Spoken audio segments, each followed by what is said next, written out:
Hello दोस्तों, अगर channel पर नए हैं तो चैनल को सब्सक्राइब कर लीजिए। आज का टॉपिक है समय खरीदना सीखे। समय खरीदना सीखे। देखिए, अगर सच्चाई इसकी समय खरीदना की क्या है, अगर लाइफ में कोई भी बहुत सक्सेसफुल होता है तो देखेंगे उसके कंपनी होगी या तो जो भी कर रहा हो उसके कंपनी के अंदर कई लोग सारे काम कर रहे हों, कई सारे लोग उस कंपनी में काम कर रहे होंगे या कुछ भी कर रहा होगा तो उसके अंडर में कई लोग काम कर रहे होंगे। तो समय खरीदना सीखे। इसी तरीके से बड़े लोग समय खरीदते हैं। बगैर समय खरीदे बहुत सक्सेसफुल हो ही नहीं सकते हैं। मतलब जब तक लोगों को जॉब नहीं देना शुरू करेंगे तब तक सक्सेस हो ही नहीं सकते। तो आइए यहाँ सीखते हैं समय खरीदना सीखे। समय खरीदना सीखे। लोग कैसे समय खरीद कर अपना बिजनेस बड़ा करते हैं। तो आइए, आज का टॉपिक ही है समय खरीदना। जानते हैं इसे पूरा डिटेल से। आपके लिए कौन सी चीज़ ज़्यादा महत्वपूर्ण है? ज़्यादा समय, समय या धन? आप इन दोनों में से किसे बचाने का ज़्यादा कोशिश करेंगे? समय और धन में से आप किसको ज़्यादा बचाना कोशिश करेंगे? तो जाहिर है समय। तो आइए आगे जानते हैं। आप पैसेंजर ट्रेन से यात्रा करना पसंद करेंगे या सुपर फास्ट ट्रेन से? देखिए, रिटायर लोग पैसेंजर ट्रेन का पसंद करते हैं ज़्यादातर, क्योंकि उनके पास उनको किराया भी कम देना पड़ता है और समय भी बहुत ज़्यादा होता है। लेकिन रिटायर लोगों के पास आमतौर समय की कोई कमी होती ही नहीं है। उसके पास समय की कमी होती नहीं है। और दूसरी ओर व्यस्त लोग सुपरफास्ट ट्रेन से यात्रा करते हैं क्योंकि उनके पास समय की कमी होती है और वे बचे हुए समय का सदुपयोग करते हैं। बेहतर व्यस्त लोग हवाई जहाज़ से यात्रा करते हैं क्योंकि उनका समय और ज़्यादा भी कीमती होता है। जिस व्यक्ति का जितना समय कीमती होता है वह उतना बचाने के लिए ज़्यादा पैसे खर्च करता है। जिसका समय जितना कीमती होता है वह समय बचाने के लिए ज़्यादा पैसे खर्च करता है। यदि आप समय के बजाय पैसा बचाने में ज़्यादा कोशिश करते हैं तो इसका मतलब है कि आप अपने समय को महत्वपूर्ण नहीं मानते हैं। दूसरी ओर जो लोग समय को ज़्यादा महत्वपूर्ण मानते हैं वे समय बचाने के भरसक कोशिश करते हैं। एक तरह से कहा जाए तो वे समय खरीद लेते हैं। एक तरह से इसे अलग तरीके से देखा जाए तो वो लोग समय को खरीद लेते हैं।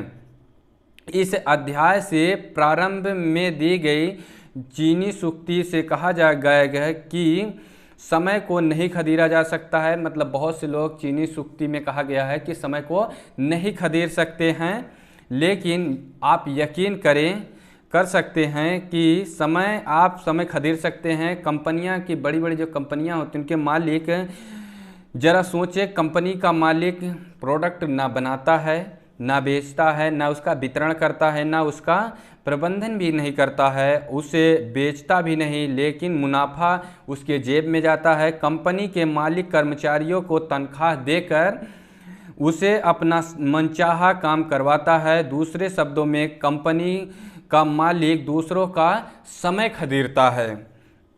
देखिए, खंड 1 में आप यह पता लगा चुके हैं कि आपके पास 1 घंटे का मूल्य कितना है। खंड 1 में यहाँ पर जो वीडियो खंड 1 था उसमें पता चल जाएगा कि 1 घंटे का आपका मूल्य कितना है।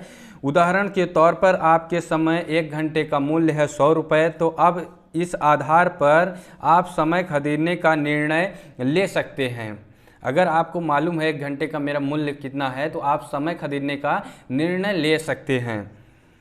एक उदाहरण देखें। आपको बिजली का बिल जमा करना है जिसके लिए आने जाने, लाइन में खड़े होने के लिए 1.5 घंटा लगता है। यदि कोई एजेंट 20 रुपये लेकर उस काम को कर देता है तो आपको क्या करना होगा? आपके लिए 1.5 घंटे का मूल्य होगा 150 रुपये।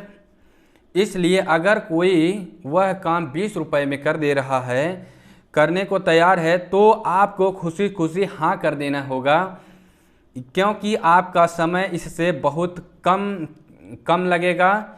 इस तरह से पैसे देकर समय खरीद भी सकते हैं। सिद्धांत बहुत महत्वपूर्ण है कि आपका पैसा भी बच गया है।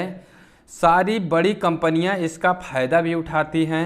आधुनिक युग की आउटसोर्सिंग की नीति इसी सिद्धांत पर आधारित है। अमेरिका की कंपनी पैसे देकर अपना काम भारतीय कंपनियों से सस्ते में करवा लेती है और अपना कीमती समय भी बचा लेती है।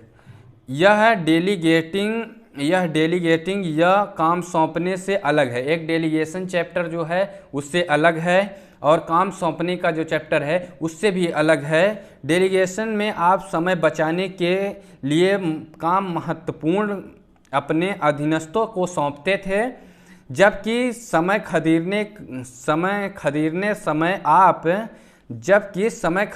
समय हम महत्वपूर्ण काम बाहरी लोगों को करवाते हैं। यदि आपके 1 घंटे का मूल्य 100 रुपये है तो और सामने वाला अगर 1 घंटे का मूल्य 10 रुपये ले रहा है तो समझदारी इसी में है कि आप उससे यह काम करवा ले, ताकि आप बचे हुए समय का ज़्यादा उपयोग कर सके और मूल्यवान काम कर भी सके। 19वीं सदी के मशहूर प्रकृति विज्ञानी लुइस अगासी को नियमित रूप से भाषण देने के लिए बुलाया जाता था। एक बार वे कोई महत्वपूर्ण काम कर रहे थे जिसकी वजह से उनके पास समय नहीं था। ऐसे में जब एक आयोजक ने उन्हें भाषण देने के लिए आमंत्रित किया तो उन्होंने इनकार कर दिया। आयोजक ने जोर देते हुए कहा, भाषण के बदले मैं आपको पैसे भी दूंगा। यह सुनकर अगासी आग बबूला हो गया और बोले, पैसे की लालच मुझे डिगा नहीं सकती। मैं पैसे कमाने के लिए अपना समय बर्बाद नहीं कर सकता हूँ। आत्मनिर्भर लोगों के लिए यह बड़ी प्रॉब्लम होती है समय खरीदने में। आत्मनिर्भर लोगों को समय खरीदने में बड़ी दिक्कत आती है क्योंकि वे हर काम खुद करना चाहते हैं।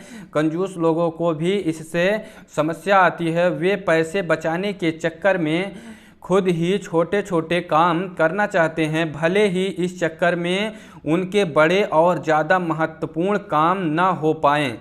इसका एक रोचक उदाहरण देख सकते हैं। क्या आपने कभी सोचा है कि साड़ी की दुकान पर पुरुष मोल भाव क्यों नहीं करता है? महिलाएं घंटों तक मोल भाव करती हैं। वैसे तो इसके कई कारण हैं, लेकिन इसका प्रमुख कारण है समय। अमूमन पुरुषों के पास समय की कमी होती है, जबकि महिलाओं तुलनात्मक रूप से फुर्सत होती हैं। एक बार पिछला हिसाब लगा लें। अगर आपके 1 घंटे का मूल्य 100 रुपये है और 1 घंटे का मोल भाव के बाद 1 घंटे अगर मोल भाव करते हैं, उसके बाद दुकानदार से 20 रुपये आप कम करवाने में कामयाब हो जाते हैं तो आप दरअसल घाटे में ही हैं। अगर 20 रुपये आप डिस्काउंट भी करवा लिए तो आप घाटे में ही हैं। वास्तव में आपको 20 रुपये कम नहीं हुए हैं। आपको 20 रुपये फ़ायदा नहीं हुआ है, बल्कि 80 रुपये आपको नुकसान हुआ है। 1 घंटे का मूल्य अगर 100 रुपये है, 20 रुपये आपने डिस्काउंट करा लिया तो अभी भी 80 रुपये आप घाटे में है। तो काम सौंपना सीखें, इसके बिना कामयाबी नहीं है। और मिलते हैं नेक्स्ट वीडियो में। धन्यवाद।